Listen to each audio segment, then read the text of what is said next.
Welcome to the quick hitter version of Buckets, Boys, and Blocks. Along with Monica McNutt, I'm King McClure. This week, our featured discussion is talking about Coach Greg McDermott. Was his comments too insensitive?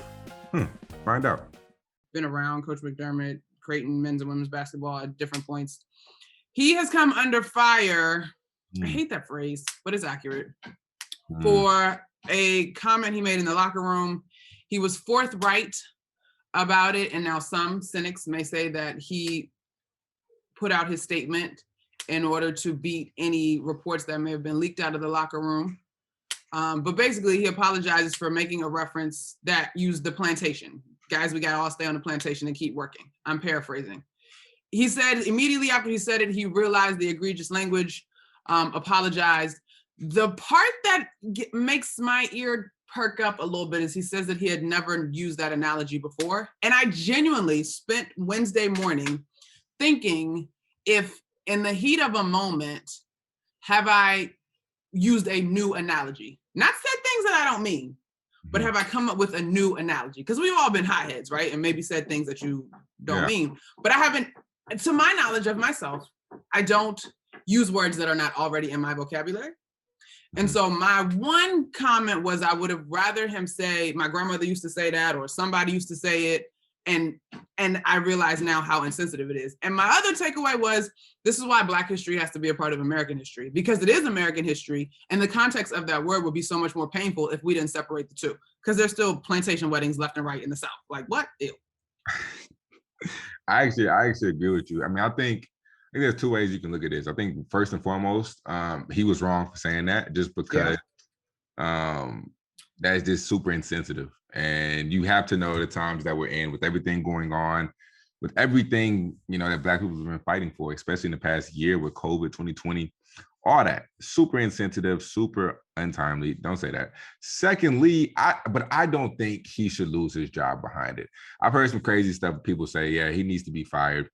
I don't think he needs to be fired for something like that. Suspended, yeah, maybe like a game, but I don't think he had malicious intent when he said that. I just think he was super insensitive and just really wasn't thinking when he said that because of the times. But I don't think he had malicious intent. I don't think the guy is a racist guy. I don't think he's, just that type of person. But yeah, I mean, it's a serious statement. Like, don't say the statement, but I don't think he had any type of malicious intent when he said that.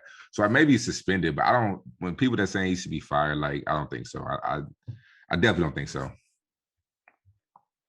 Here's my pushback on the suspension. And again, I made this point on Around the Horn on Wednesday.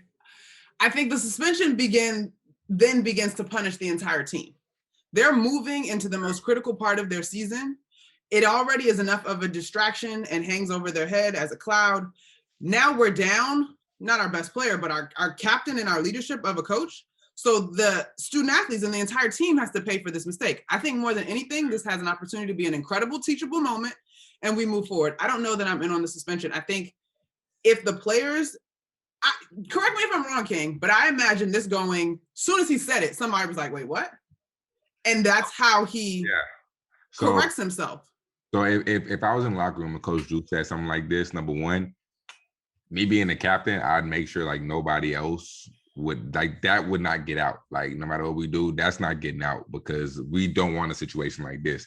Number two, I'd be like, hey, Coach, you realize what you just said, right? Like, I'm gonna take him right there, and like, not in a disrespectful way, but just let him know, Coach, you really can't say things like that.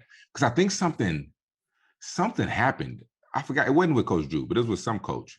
I heard a story. My teammate, one of my friends, was telling me, like, their coach said something. Oh, the situation with the coach at TCU when he said the N-word, and basically how the TCU wanted, like, that's completely different though. But basically how they basically how TCU handled it though. The reason why I'm bringing this up is because when he said it at first, the players like said, "Hey, Coach, we get what you're saying, but like, you can't say that, and this is why you cannot say that." But however, one of the players leaked it because he was mad at Coach. So he leaked it under like malicious intent. He was angry. But the players agreed internally that, hey, we're not going to let this get out. We understand this is a teachable moment. But I think that it's the same thing, like with this. I think it can be a teachable moment. Like, hey, don't say this. However, I kind of agree with you. I agree with you. I don't think he should be suspended for this. I think suspension is rough. That's unfair. But we'll see what happens. I love the Big East, Val Ackerman in leadership. I'm sure Creighton will spin this to be not a positive, but a teachable moment. Let's continue to stick with that phrase. If you'd like to hear more, you can check out the full version of Buckets, Boards, and Blocks from Pure Hoops Media. Also, you can watch us on the YouTube channel.